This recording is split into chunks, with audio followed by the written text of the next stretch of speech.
Hello, welcome back. I wanted to do a quick video showing you my tarot shelf, so how I'm sort of storing and displaying my tarot decks. It is just one shelf. That's the kind of size of my collection at the moment. All of my decks are here except a few. The Little Monsters tarot is inside because I'm making a bag for it. The Golden Rider is out because that's the deck I'm currently working with. So I do like to work with my decks one deck at a time.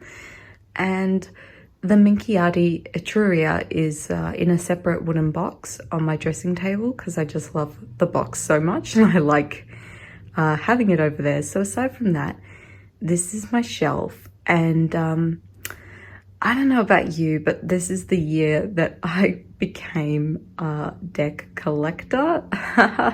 Before this, for about 4 years, I only had, a total of 5 or 6 decks.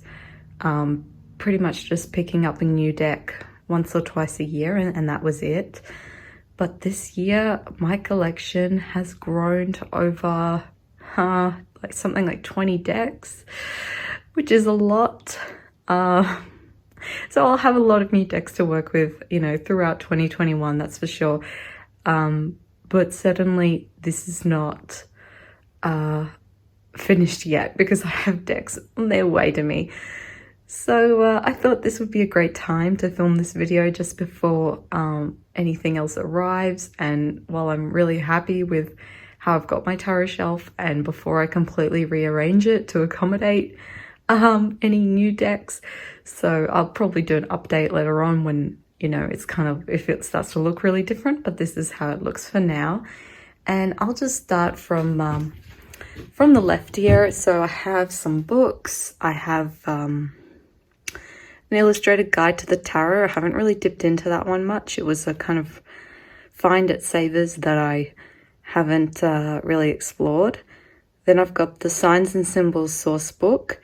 This is a really good book, quite expensive and probably not detailed enough if you're really into the esoteric symbolism. But for me, when I was sort of starting out, and you can see it's right next to the Marielle guidebook, when I was starting out with that deck and it has a lot of esoteric symbolism, this book was a super helpful resource because you can find all these symbols in it without knowing their names or anything.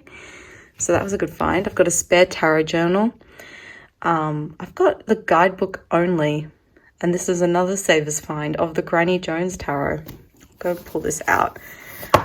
It is a really cute deck, or I don't own the deck though. I'm sort of hoping one day that I will, or if not, then I'll trade this guidebook away. But it's just these hand-drawn illustrations from a Tasmanian artist, and they're really, really cute. They're really cute. So I'm kind of hoping that I'll find this deck one day, but it is pretty rare and definitely been out of print for nearly 20 years or something. So Women Who Run with Wolves, never finished reading through that, because every time I read a chapter, I then spend like a month just on that chapter. So that's been something that I've been reading for a long time now. Then I have a tarot sort of journal behind there that I'm sort of kind of halfway abandoned. I have this beaker in the front here with some local raven feathers, some cockatoo feathers, tumbled stones, an eggshell from a bird's nest that was in our backyard, and the birds hatched and left and the shell was on the ground. Some tumbled stones, things that have washed up on the beach, natural stones that we found from bushwalks and stuff, some iron ore. Behind there I've got some more guidebooks, the Little Monsters guidebook, a few PDFs I've printed out, the Kim Krans guidebooks for The Wild Unknown and the Animal Spirit. Then I've got the Dreams of Gaia tarot, which I really haven't used much this year. It's been a little bit neglected and I'm not really feeling it anymore. So we'll see in my next tarot shelf video if it's still there. Next I have some crystal and quartz and a little iron owl that I bought from Ryoanji in Japan.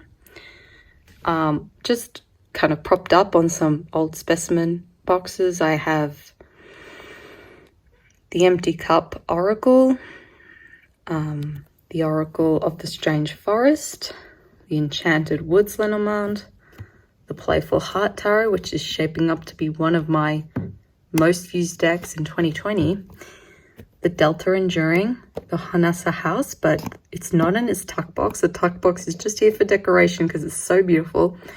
The Honasa House is actually in this bag that my mum crocheted for me, and it's so beautiful. I have a photo of it on my Instagram. She's just made it for me. It's stunning. I'm so grateful, Mum.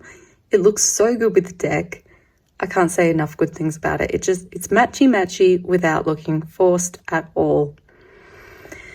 So next we have the stunning Majestic Earth Tarot. I didn't open this until the end of October, near my birthday, because, well, actually on my birthday, because it arrived during the month, and I kind of wanted to keep it for that. And it's so beautiful. It is a 10% factory second that I got at her recent sale, but I can't really see anything wrong with it, so that was a blast. Oh, I should just say this is a specimen of a citrine from my mum's collection in a little stand. That makes me feel like I'm kind of in Harry Potter or something. And then I have my incense holder from Kyoto as well. I have the wooden tarot back there because it sort of goes. In this box, I keep my Oracle of Black Enchantment and Secret Pocket Oracle by Deviant Moon. Behind here, I have this wooden box. Maybe I can take this out of the way. Down in there, I have the Rider-Waite-Smith Centennial Edition. Then these are bags that are sort of temporary bags. I'm planning to make nicer bags for these decks. I've got the Mary L, the Magic Neko deck, and the Earthbound Oracle. And then in the front here, I have my beloved Wild Unknown and Animal Spirit. And that is my tarot shelf at the moment. So I'd love to see yours if you have one, and let me know if you have kind of any questions or anything that you do to decorate your shelf and just, or your bookcase or your room of tarot, whatever it may be. And I'll see you all in the next video. Thanks for watching. Bye.